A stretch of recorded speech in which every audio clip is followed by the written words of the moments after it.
Күндердің бір күнде Төле би атамыз арқада бір үлкен даулы мәселені шешіп, жаңа Қазыбек бидің ауылына келеді ғой. Қазыбек би атамыз орданың ішінде осылай үлкен бір дауды шешіп отыр екен. Содан сырттан келіп сөйлес қылады, жаңағы, ой, үйде кім бар деп. Сөйтсе үйден ешкім шықпайды екен. Бір заманда Төле би атамыз аттың басын бұрадыра кетеді ғой жаңа жігіттерімен.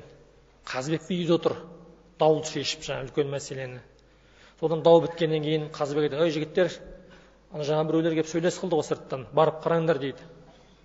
Бір кезде жаңағы жігіт белеудегі атты мінеді да, жаңағы жас жігіт шауып қараса жаңағы ауылдан бір топ адамдар шығып барады екен. Бір кезде атпен барып қарайды, шауып барып артынан. Сөйтсе Төле би атамыз, ассалаумағалейкум Төле би ата, біздің үйде жүріңіз десе, Төле би атамыз бір мінезді кісі екен, ау шырағым дейді. Біз бір барған жерге екінші рет бармаймыз деген екен. Сөйтіп шу деп атын тебінеді, кете береді ғой.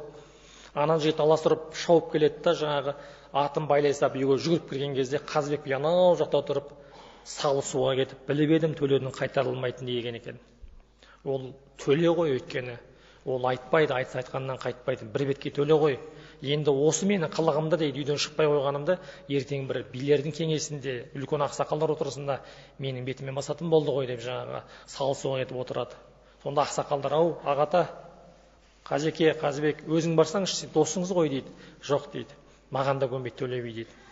Сөйтсе мына жерде отырған бір Жолжақсы деген бала атасының тізесіне басын қойып, бағанаға билердің әңгімесін тыңдап жатыр ғой, бір жас бала. Міне мынандай бала, 8 жасар. Нешедесің? 9-да? Ой, айналайын. Содан жаңағы Жолжақсы деген бала басын жұлып алады. Ағата дейді Қазыбек атамызға. Маған ана жылқыдағы алатайды ұстап берсеңіздер дейді. Қазір мен осы шалды дейді, сатырлатып алдамаса қуып келем деген екен. Ақсақалдар, өй, тегей мынау не дейді деп, не деп отыр? Тек ана ағатамның өзіне көнбейді деп тұр ғой деп жаңа ақсақалдар баланы естісе, Қазыбек би сілкете қалады екен. Ей, мына бала деген періште ғой. Ей, жігіттер, ана жылқыдағы алатайын ұстап беріңдер, барсын деп жаңағы. Бала шығады да, жігіттер барып жаңа жылқыдағы алатайды ұстап береді, бала кетеді ғой.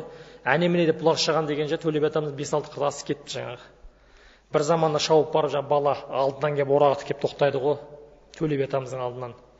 Ассалаумағалейкум ағалар, ассалаумағалейкум аталар, уағалейкум ассалам. Ата, осы мен мына ауылдың баласы едім. Қозы бағып жүрген. Анау жақта жаңағы таудың етегінде қақпандарын құрып кетіп едім. Жаңағы суыр бірдеңе аулайын деп қақпандарымды қарап келсем, жол жөнекей бағып жүрген қозыларым жоқ. Сіздер мына жақтан келе жатқан кезде жол жөнекей қозы көрмедіңіз ба дейді.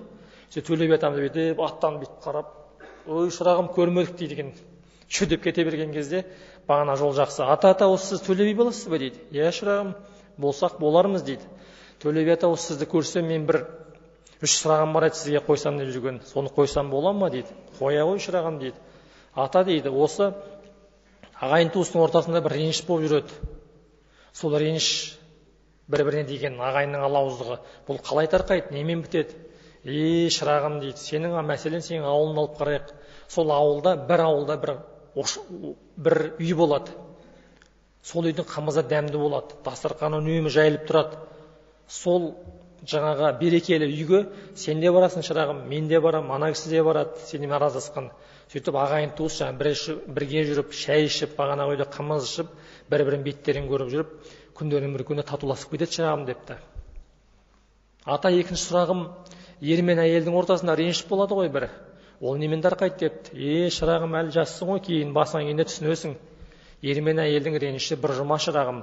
Олардың ашуы төсекмен тарқайды деп айтты дейді.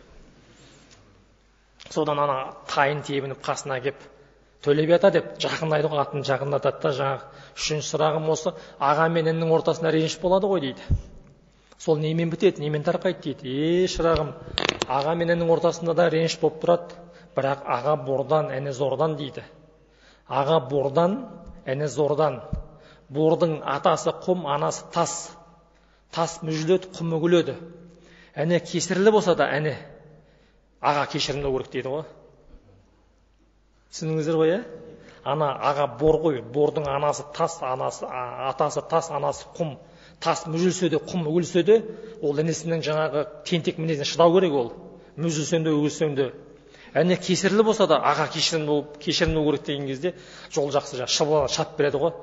Шылбырынан шап беріп Төле бидің ей талайды тілімен таптаған тәкаппар шал дейді. Қараңыз.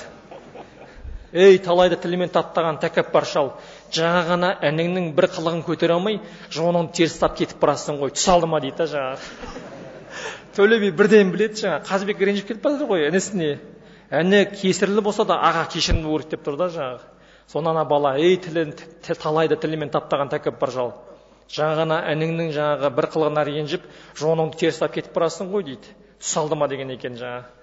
Содан бірге айтады, Төле би ата дейді, жаңа мен Қазыбек атама, ағатама дейді, ағата дейді екен ғой, уәде бергем, мен қазір ол шалды алдыма салып сатырлатып қуып келем деп уәде бергем, түс алды ма дейді ғой жаңа. Сөйтсе Төле би, ойбу шырағым, болды, бірақ атымды сабасам да мені сабамаш, оныңа да көндік деп жаңағы алдына сап шауып отырады Төле би атамыз.